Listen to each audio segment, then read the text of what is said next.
walking out of that corridor and seeing that door and hearing the guard say, just walk towards that door and open it. You're out. And I didn't know what to do. My mind was racing. I'm like, if I walk out that door, am I going to be tased in the back? Like, what, what's going on? And I walked out the door, and my angel was standing right outside of it. And I dream about that moment all the time.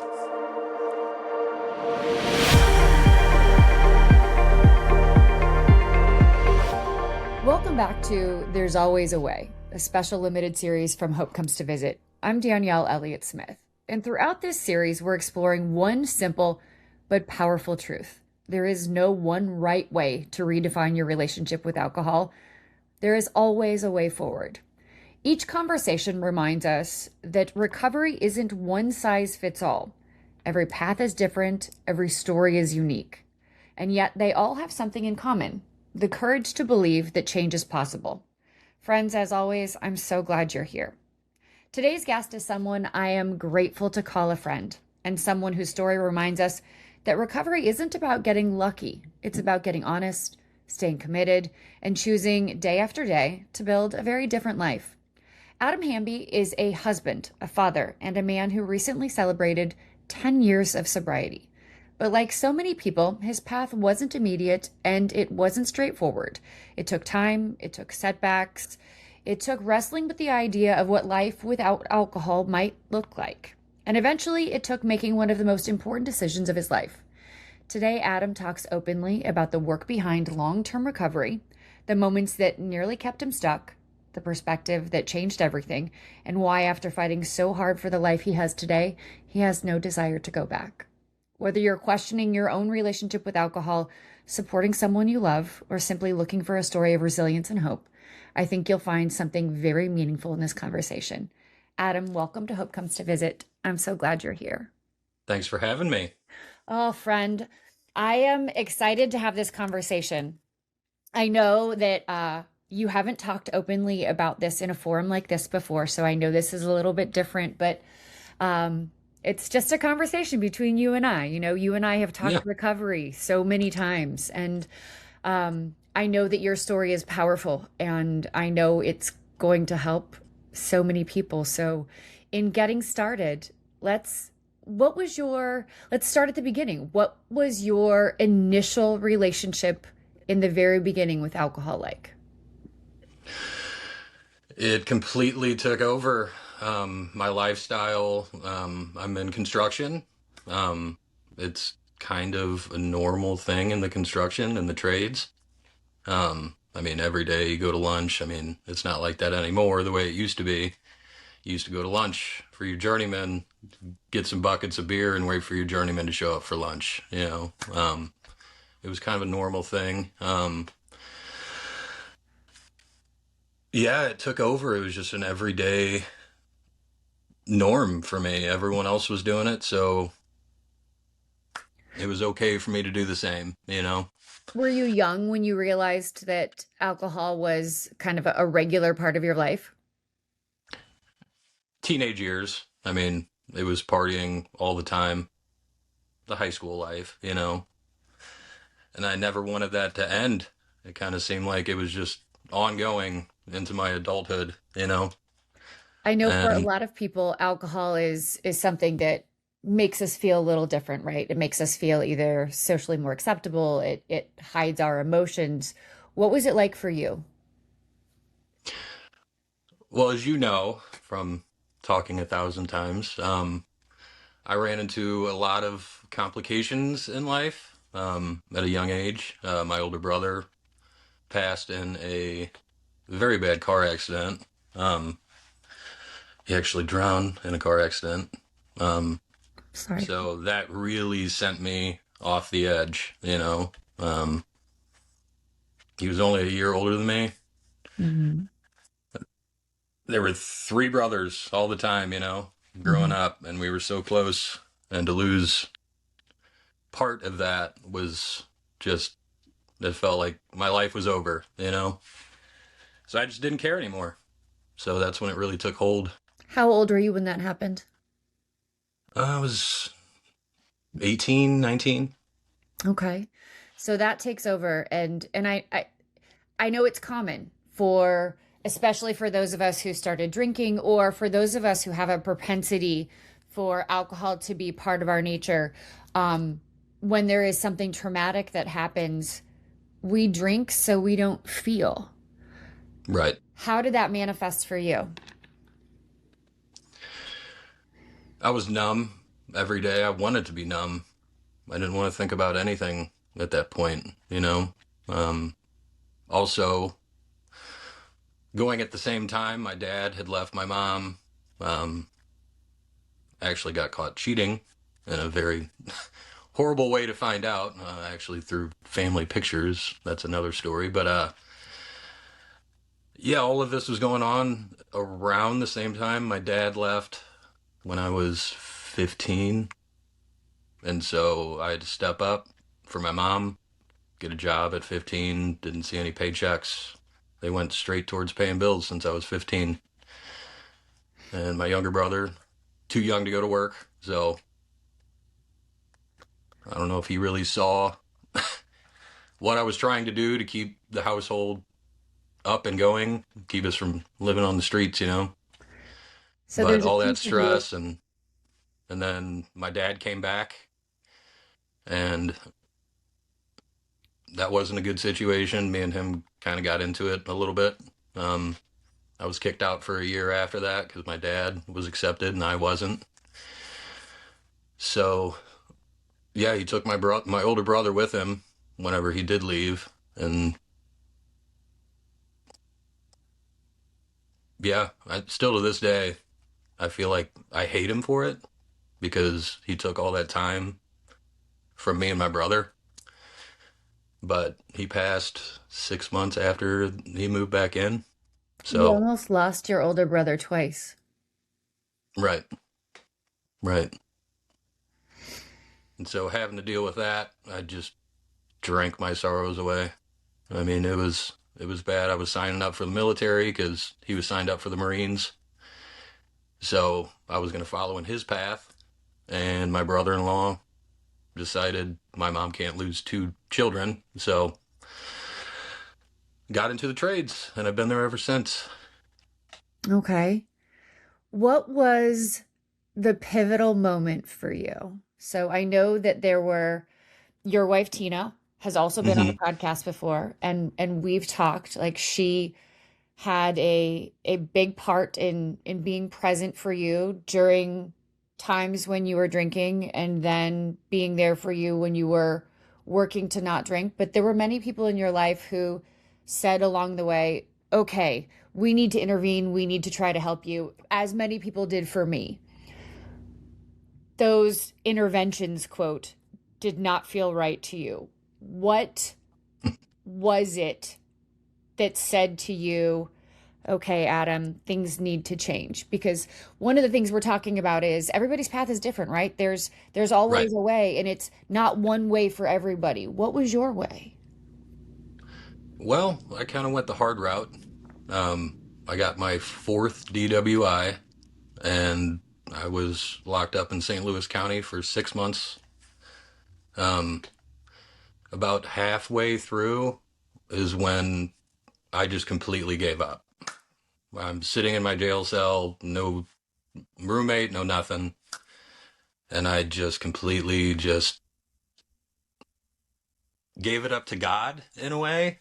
Um, I mean, I was raised Catholic, but I'd say more so nowadays I'm more agnostic than anything. I want to believe in something, but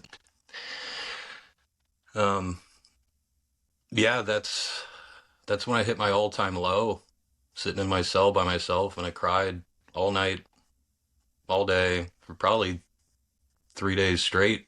And that's kind of a hard thing to do while you're in jail around all these badass guys. Really let your emotions out. I mean, I was taught by my parents to not show emotion, and that was a huge step for me. When I finally was able to express my emotions and let my emotions out, that's when I accepted my new life.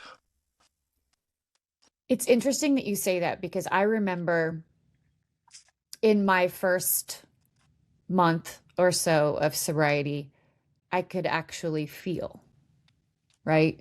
Right. Um, that's when I recognized that colors were brighter and I could hear sounds and I could recognize things. And Right. it meant that I actually had to feel and I could feel. And it's incredibly overwhelming because what I'd been doing for so long was numbing all the things. It It's so sounds, easy, isn't it? yeah, It's just so easy to pick up a bottle and numb it right. and just put it behind you, But to actually step up and deal with it and step up as a man and take charge of my life and my emotions and everything else along with it, um, trying to build a family at the same time, um, through getting sober after I was released. We had my second beautiful daughter, Hazel. Um, she wouldn't be here if I didn't make that decision on that specific day to change my life. And I'm so thankful for finally getting my brain to think in a normal direction instead of just total chaos all the time. Who did you have waiting at home for you when you were sitting in that jail cell? I had Tina, my wife, and Olivia, my daughter. She was 4 at the time, and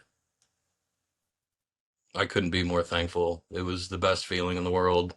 I remember walking down that hallway, my last steps out when they were releasing me, and I was so used to them telling me to turn left, turn right. I mean, it's different. I can't believe I put myself in that position and my family in that position, but walking out of that corridor and seeing that door and hearing the guard say, "Walk to just walk towards that door and open it. You're out." And I didn't know what to do. My mind was racing. I'm like, if I walk out that door, am I going to be tased in the back? Like what what's going on? And I walked out the door and my angel was standing right outside of it, and I dream about that moment all the time. What was it like while you were in there, knowing that you had people on the outside supporting you, that Tina had been waiting for you, supporting you, believing in you? I couldn't have done it without her. And they tell you to do it for yourself, but having that support is number one. It's so hard. I couldn't imagine doing it without the support of my wife and my daughter and my family and my friends. I just, I'd be lost. I don't know where I'd be. I went through a choices program. It's like a rehab program while I was in there for 3 months. It was a 90-day program. And for some reason, everything they said after that one specific day of sitting in my cell right before I got into the choices program, I knew I had to go all in. So I listened to every word. I took in everything. And most of the guys in there are laughing and calling bullshit on pretty much everything. But I took it all in. I actually was released a day early because I was top of my class in the choices program in St. Louis County Jail. Doesn't sound like much, but a day is a long time. Um, I'm going to take you back for a second because you yeah, said, these guys are laughing and kind of calling bullshit. And it took you to your fourth DUI, right? So I imagine that at some point after your first or your second, you were one of the guys that called bullshit on getting straight and figuring it out and stopping every drinking, time. right? I was that guy. So to go back and give them any crap about that would be crazy. But seeing as how none of them are around anymore, um, I wouldn't be able to do that. They actually all passed. I'm the last surviving member of that class of 30. All 29 others passed. All 29 others from that choices program have passed. Yes. I remember sitting in treatment, and this is where sometimes people do the tough love. And it broke my heart a little bit because they said, of the people that were there, like the 30 of us that were there, they said, of the 30 of you, only two of you will not have relapsed by this time next year. And I looked Right. around the room and I thought, I'm one of the two. What are like what's the rest of you? But I know that that tough love kind of thing doesn't always hit that way with some people. I know that Right. some people think, well, why even bother? Right? Right. So how did you switch from why even bother to I'm one. I'm the one. You're the one of that class of 30, Adam. How did you switch to the one? Just the drive to never put myself and my family and my friends in a situation that I did. And for me, to better my life because I was going nowhere, I could be one of those 30 with ease. Like I'm lucky to be alive, to be honest. The way I was living, I was headed straight towards the grave.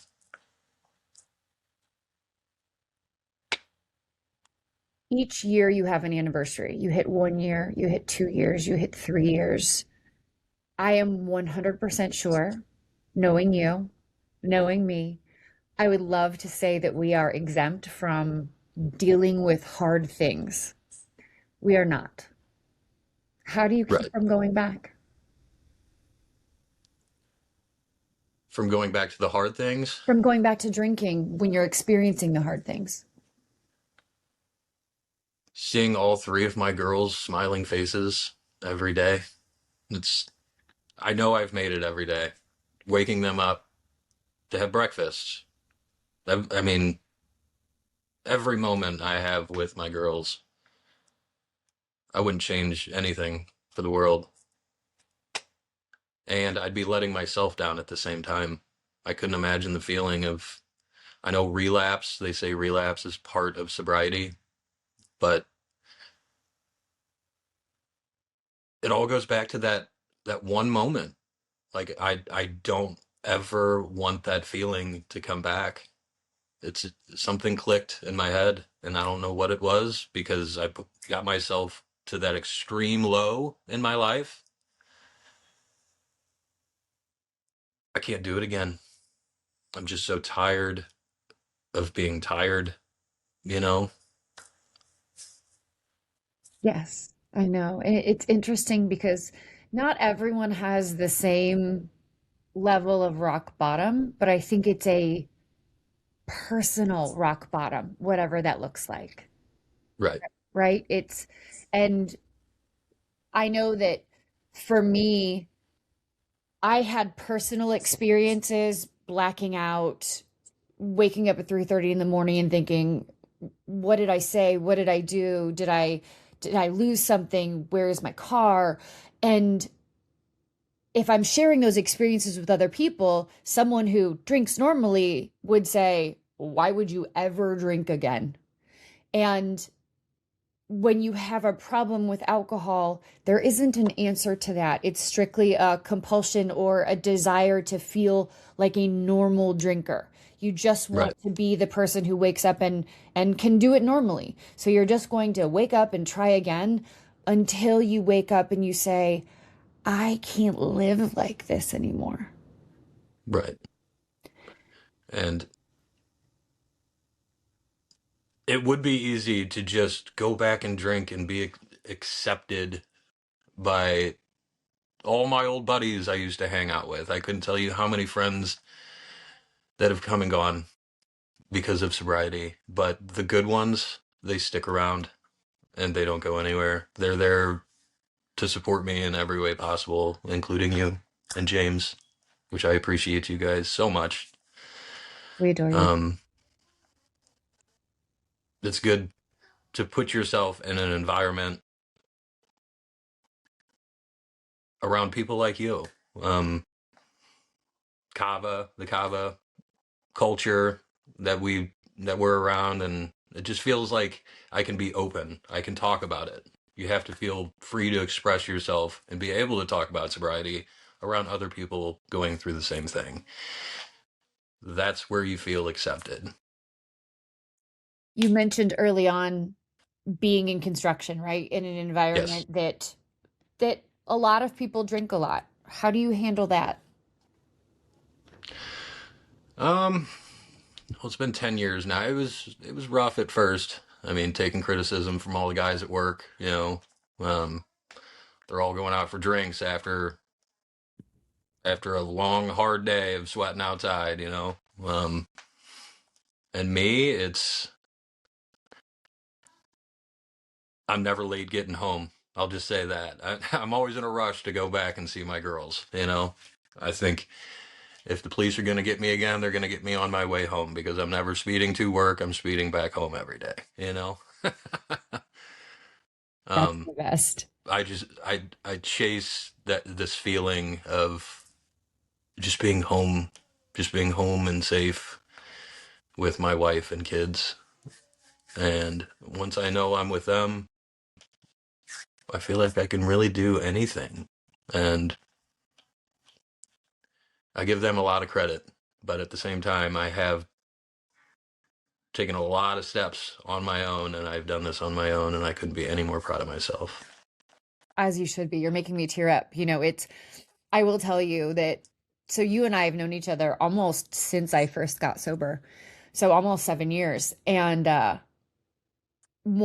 and I've known you longer than I've known your beautiful wife and your beautiful girls. And full disclosure, you guys were all at our wedding, and Tina officiated the wedding and the girls were in the wedding. And um it's, The but I've most known you beautiful wedding, longer. by the way. Pardon me?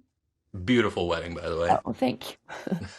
But I've known you the longest, right? And one of my Yeah, favorite things about you since the very beginning was your commitment to your family and your commitment to your girls, and how much you thrived when you talked about them, and how much your eyes brightened, and the light you have when you talk about all three of them.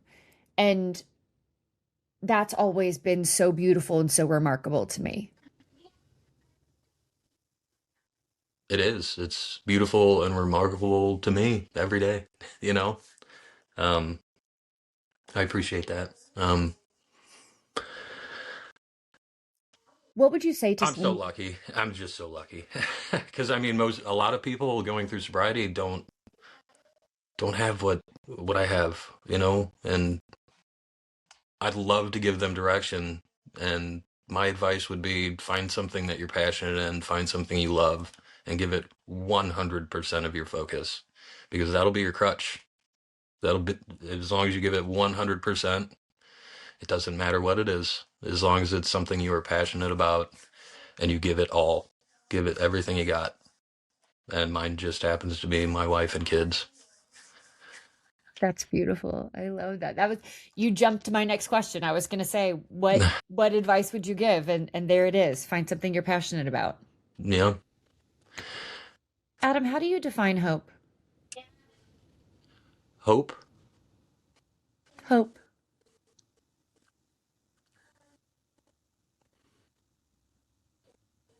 That's a good question.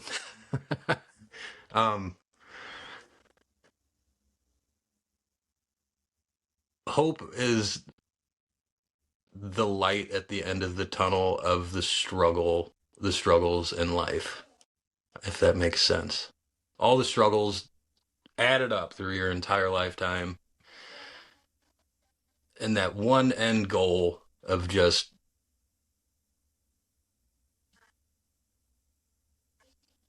pure happiness. Really, by the end of it, I mean, everyone around me, everyone I've chose to build my life around and with, and go through hardships with. The hardships are just stepping stones. And once you realize the downtimes are actually a gift, hope is the final result after that buildup of all the hardships and all the good times, everything in the end works itself out That's to give you perfect. the best life possible. It's perfect. Adam, is there anything that I didn't ask you about that you would like to share about sobriety, about recovery, about your family?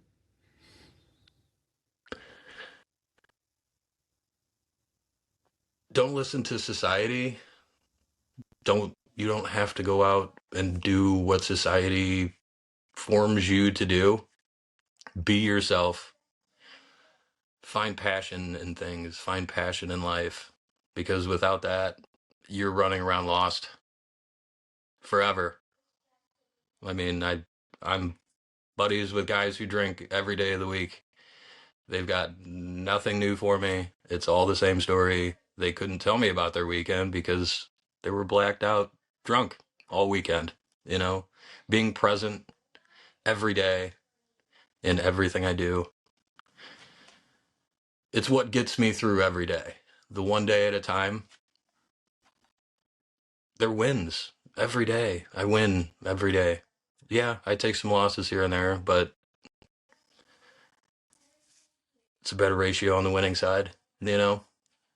I Absolutely. mean, it's the small things that count in life. The further you get into sobriety, I mean, my biggest problem now is finding, new colors of paint to paint my living room, you know? I mean, that if that's my biggest problem, I think I've got this thing, you know? I mean, you never say I've got this with sobriety, you know? It still is one day at a time, every day, but it does get easier the longer you go, and you just focus on those goals in your life, your passions. It'll get you through anything. I love that you said presence. I find myself at 7 years constantly going back to presence. I go back to little moments. I will say to myself, drunk me wouldn't be able to appreciate this. Over the weekend, holiday weekend, right? Um, my daughter and her friends, we were on vacation, Lake of the Ozarks. My daughter and her friends were at a different location. And I said, "Do you want me to come get you?" And she said, "Oh, would you?" And it was a 20-minute drive to go get her, a 20-minute drive to bring her back. And she said, "Hey guys, my mom will come get us." And I was the only sober person of our group that could have gone to get her. And she and her friends weren't capable of driving. And as I was driving over there, I thought, see, me 8 years ago wouldn't have been able to do this. Me 8 years ago wouldn't have been able to go and get my daughter and to bring her and her friends to come join the group. And now I get to spend the rest of the day and tomorrow with my girl. Right. And it's it's that presence. It's that moment where and I still got to enjoy the weekend. I was perfectly fine. I Yeah. was there having fun with everybody in the sun and aside from the weather. But um I find myself acknowledging those moments on a regular basis, saying to myself, sober me gets to do this. Yes. Drinking me wouldn't get to. I wouldn't do a third of the things I do today if I was still drunk. Me too. Me too. Friend, thank you so much for being here with me. Thank you. Your story, I am confident, is going to resonate and is going to help. It really Well, I will. hope so. I hope so. Thank you. If something Adam shared resonated with you, if you found yourself quietly thinking, oh, I've thought those thoughts before, I want you to know you don't have to figure it out alone. This is exactly why I created the Redefining Sober app. It's the support I wish I had when I was questioning my own relationship with alcohol nearly 7 years ago. Not another program telling you exactly what you have to do or who you should be, but a compassionate guide that meets you exactly where you are. Whether you're simply wondering if something needs to change, if you're working to drink less, or if you're choosing an alcohol-free life, maybe you're just learning how to truly thrive in an environment where you've already stopped drinking. The app is designed to walk alongside you every step of the way. Inside, you'll find daily guidance, personalized coaching, reflections, meditations, practical tools, and a path that's built entirely around your journey, not someone else's. Because I believe, with every fiber of my being, there is not only one right way to redefine your relationship with alcohol, but there is always a way. If you're ready to take that next step, I'm honored to do it with you. You can learn more either at redefiningsober.com, or you can hop right over to the app at studio.com/Danielle. Thank you as always for spending time with us. I hope this conversation has inspired you. If it has, or if you know someone else who needs to hear it, please share it with them. I am confident Adam's story is powerful and will help you and or someone you know. Until next time, friends, take very good care of you.